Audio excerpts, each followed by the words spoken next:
দুঃখিনী বোনের শ্রেষ্ঠ দোয়া কবুলের গল্প। আপনার যেটা পছন্দ আপনি কি সেটাই পেতে চাইছেন? আপনার উত্তর যদি হয় হ্যাঁ, তাহলে এই আমলটি করুন, ইনশাল্লাহ আপনি যেটি পছন্দ করেন এবং আপনি যেটি চান সেটাই হবে। আপনি যেটা চান বা আপনার যেটা পছন্দ সেটাই পাবেন এই মিরাক্কেল আমলের মাধ্যমে। শুধুমাত্র আল্লাহ তাআলার উপরে ভরসা করে দৃঢ়ভাবে এই আমলটি করুন। ইনশাআল্লাহ আপনি যা চাইছেন আল্লাহ তাআলা আপনাকে সেটাই দিবেন। ভিডিওটি স্কিপ না করে শেষ পর্যন্ত দেখুন, ইনশাআল্লাহ আমলটি সম্পর্কে জানতে পারবেন। আসসালামু আলাইকুম প্রিয় দিনী ভাই ও বোনেরা, শুরু করছি পরমই আল্লাহ তাআলার নামে। বিসমিল্লাহির রহমানির রহিম। আমরা বাস্তব জীবনের দোয়া কবুলের গল্পগুলো শেয়ার করে থাকি। আপনি যদি আপনার দোয়া কবুলের গল্প শেয়ার করতে চান, তাহলে ভিডিও স্ক্রিনে দেওয়া, ডিসক্রিপশন বক্সে দেওয়া ও পিন কমেন্টে হোয়াটসঅ্যাপ নম্বরে যোগাযোগ করুন। আপনার দোয়া কবুলের গল্প আমাদের চ্যানেলে প্রচার করা হবে। তাহলে চলুন আজকের ভিডিওটি শুরু করা যাক। গল্পের শুরুতেই তিনি আমাকে সালাম দিয়েছেন। আসসালামু আলাইকুম ভাইয়া। ওয়ালাইকুম আসসালাম। আমার বিয়ে নিয়ে বেশ চিন্তিত ছিলাম। আমি অত ভালো দেখতে না, খাটো এবং কালো।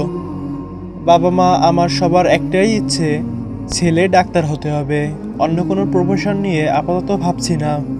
আমি সবসময় ভাবতাম এমন ডিমান্ডে কি আমার কখনোই বিয়ে হবে? দিন যত যাচ্ছে বয়স তত বাড়তেছে, আমার চরিত্র রক্ষা করা কঠিন হয়ে যাচ্ছে। এদিকে কোনো ছেলে আমাকে পছন্দই করতো না। আমি খাটো এবং কালো বলে কখনোই কেউ বিয়ের সম্বন্ধ নিয়ে এগোতো না। আমি মহান আল্লাহ তাআলার কাছে বলতাম, যার সাথে আমার দেখা হবে তার সাথেই যেন আমার বিয়ে হয়, 14 জনের কাছে যেন আমাকে প্রেজেন্ট করতে না হয়।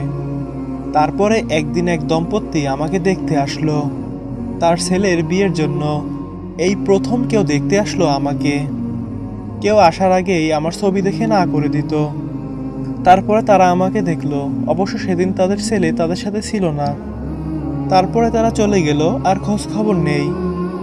তারপরে জানতে পারা গেল মেয়ে কালো খাটো, তাই তাদের পছন্দ হয়নি। কিন্তু ছেলের সিভি দেখে আমার অনেক পছন্দ হয়েছিল।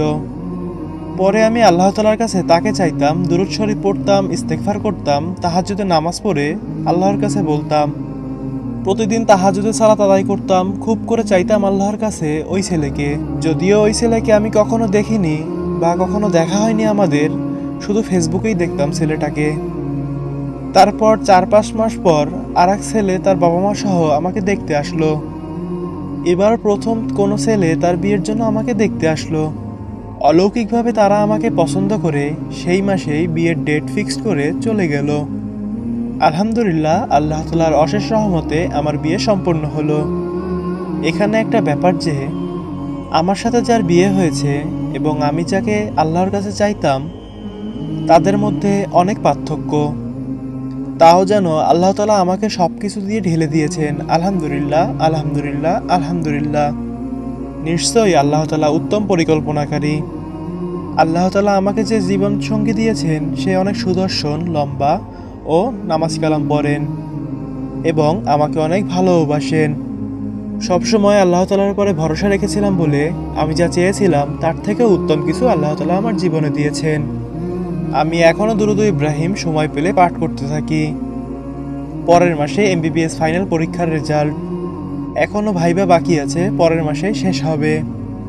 সেই সাথেই একটা বাচ্চা নেওয়ার চেষ্টা করতেছি। সবাই আমার জন্য দোয়া করবেন। আমার দুরূদ ইব্রাহিম ও তাহাজ্জুদে সালাত আদায় করার জন্য মহান আল্লাহ তাআলা আমাকে যে 2 সফলতার মুখ দেখিয়েছেন, তা যেন আগামী মাসে সর্বোচ্চ শিখরে পৌঁছিয়ে যায়। আমি যেন আগামী মাসে আমার ফাইনাল পরীক্ষার রেজাল্ট এবং আমার বাচ্চা আসার সুসংবাদ পাই। আমি যেন পরীক্ষায় পাশ করতে পারি এবং একটি নেককার বাচ্চার মা হতে পারি।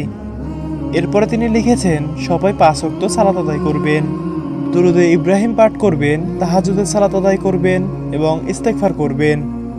তাহাজ্জুদের সালাতের অনেক ফজিলত, দ্রুত আপনার দোয়া কবুল করে ফেলে। আল্লাহ তাআলা সকলের নেক আশা পূরণ করুক, আমিন। এই দোয়া কবুলের গল্পটিতে একটি জিনিস হয়তো আপনারা বুঝতে পারেননি। তিনি আল্লাহ তাআলার কাছে বলতেন যেই ছেলে তাকে প্রথম দেখবে তার সাথেই যেন তার বিয়ে হয়। কিন্তু বিষয়টা কি হলো, যে দম্পতি তাকে দেখতে এসেছিল সেখানে কিন্তু পাত্র আসেনি। ছেলেটা সিভি ও ফটো দেখে তাকেই পাওয়ার জন্য আমল করেছিলেন, দোয়া করেছিলেন আল্লাহর কাছে। আল্লাহ তাআলা তাই তার প্রথম দোয়াটা কবুল করে নিয়েছেন। তাই দ্বিতীয়বার যখন ছেলেপক্ষ দেখতে আসলো, তাদের সাথে কিন্তু পাত্র নিজেও ছিল। তাহলে হিসাব এমন হলো, মেয়েটি আল্লাহ তাআলার কাছে যখন বলেছিল প্রথম যে ছেলের সাথে আমাকে দেখা হবে, যে ছেলে আমাকে দেখতে আসবে, তার সাথেই যেন আমার বিয়ে হয়। তাহলে দ্বিতীয়বার যখন পাত্রপক্ষ পাত্রসহ দেখতে আসলো, তার সাথেই কিন্তু আল্লাহ তাআলা তার বিয়ে দিয়েছেন। সুবহানাল্লাহ। দুরূদ শরীফ সত্যি একটি ফজিলতপূর্ণ আমল। অবশ্যই যদি এই আমলটি মনোযোগ সহকারে করতে পারেন, তাহলে আপনার মনের আশা পূরণ হবে ইনশাআল্লাহ। পরিশেষে আল্লাহ তাআলার নিকটে দোয়া করি, আল্লাহ তাআলা যেন আমাদের সকলের মনের আশা পূরণ করে দিক। আমিন। আসসালামু আলাইকুম ওয়া রাহমাতুল্লাহি বারাকাতুহু।